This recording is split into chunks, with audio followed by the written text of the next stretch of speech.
saya Bidan Teresia yang bertugas pada pagi hari ini. Iya.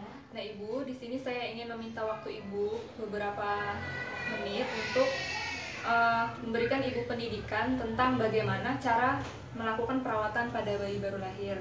Nah, apakah Ibu bersedia? Iya, bersedia. Baik, kalau Ibu bersedia, saya tinggal cuci tangan terlebih dahulu ya, Ibu. Iya.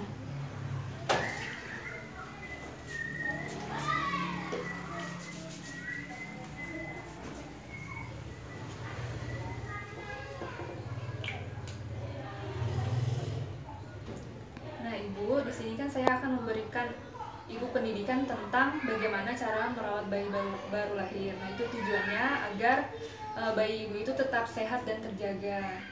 Baik. Nah, yang pertama saya akan menjelaskan tentang pemberian ASI. Pemberian ASI pada bayi itu baiknya diberikan selama 6 bulan, yang sering disebut itu sebagai pemberian ASI eksklusif. Nah, pemberian ASI eksklusif ini diberikan selama 6 bulan tanpa memberikan makanan pendamping apapun. Jadi yang diberikan itu hanya ASI saja. Nah, pemberian ASI ini paling sedikitnya 8 kali dalam sehari. Lalu ibu itu disarankan untuk memberikan ASI itu sesering mungkin karena untuk merangsang produksi ASI ibu itu agar lebih banyak. Dengan begitu bisa mencukupi kebutuhan ASI pada bayi.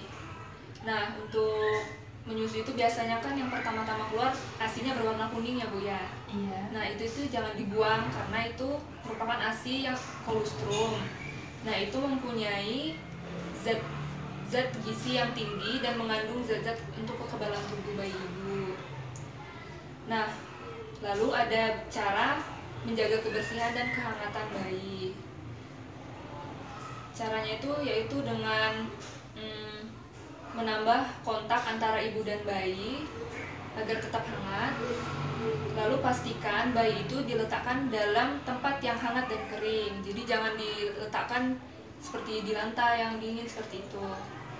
Nah, lalu memakaikan pakaian bayi itu yang lembut, yang hangat, kering dan juga bersih. Bila perlu bayi itu memakai penutup kepala, kaki, dan sarung tangan dan juga kaos kaki. Nah, lalu mengganti popok dan selimut sesuai keperluan.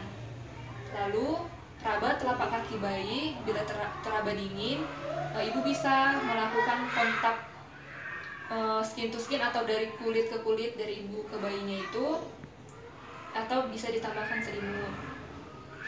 Dan tetap menjaga ruangan itu tetap hangat. Kalau bisa jangan menggunakan AC karena bayi itu mudah kedinginan.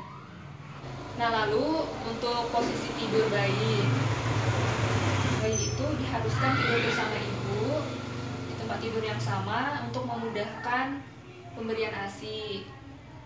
Lalu sebaiknya tidur itu bersama ibu di bawah kelambu.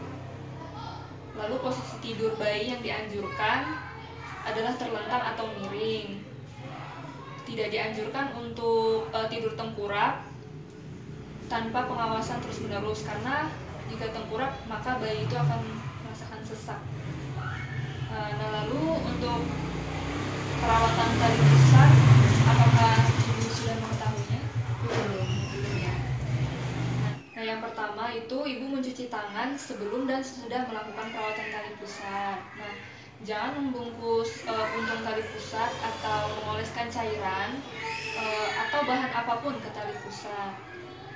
Kemudian lipat popok itu di bawah tali pusat.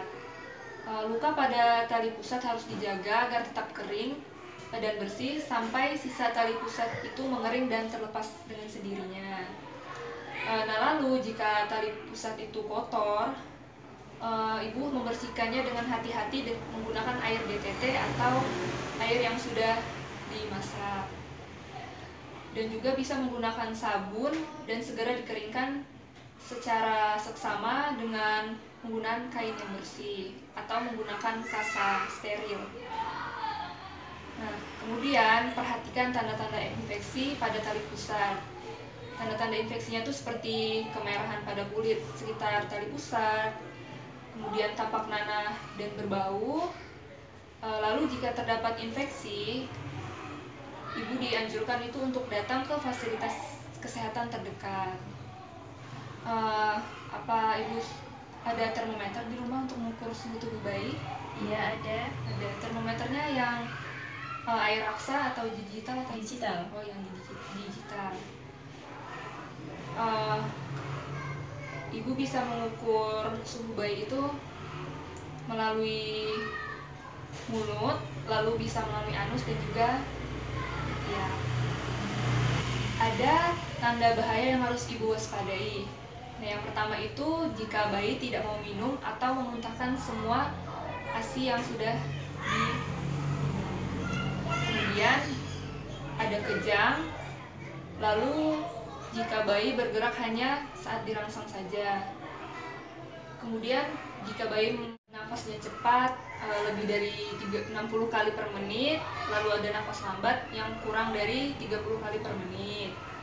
Lalu jika ada tarikan dada ke dalam yang sangat kuat. Kemudian bayi merintih, lalu teraba demam. Demam ini suhunya itu lebih dari 38 derajat Celcius. Nah, lalu jika bayi teraba dingin, suhunya itu kurang dari 36 derajat Celcius.